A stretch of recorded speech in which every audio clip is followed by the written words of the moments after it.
Subscribe कीजिए डहरिया music channel को और इस घंटी के चिन्ह को दबाइए सबसे पहले सीजी वीडियो देखने के लिए और अपडेट पाने के लिए।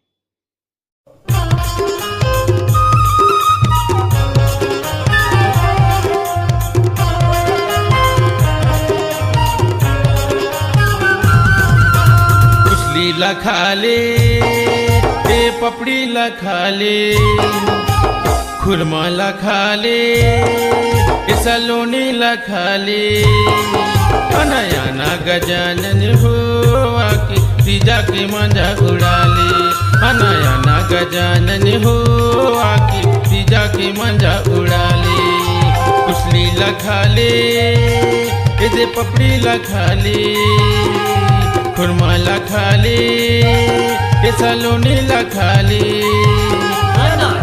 गजानन हो आके तीजा के मजा उड़ा ले। अनायाना गजानन हो आके तीजा के मजा उड़ा ले।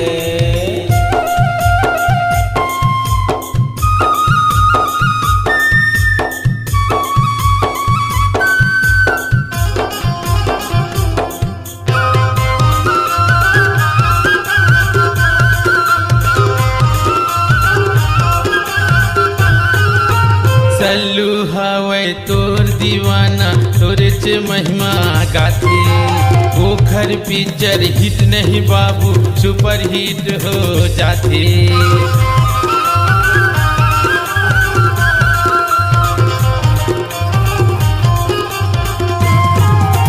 सल्लू हवै तोर पुजारी तोरे च महिमा गाथे ओखर पिक्चर हिट नहीं बाबू सुपर हिट हो जाती।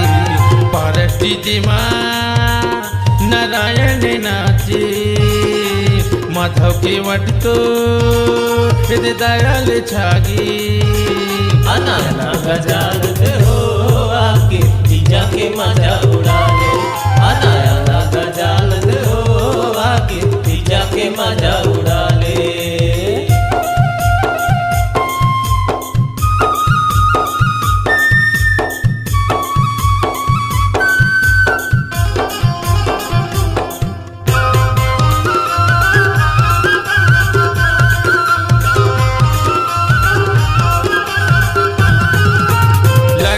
पेड़ा खोआ बर्फी पार्वती माँ बनाती खाले प्यारा गणपति लाला पार्वती माँ मनाती।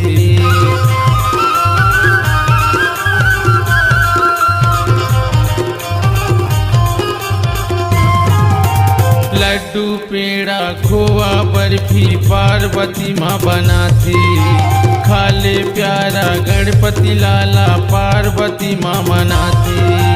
मोदक लखाले ते हसूड़े बढ़ा के लड्डू लखाले ते हसूड़े लमा के अनायाना गजानन हो आके तीजा के मजा उड़ा ले।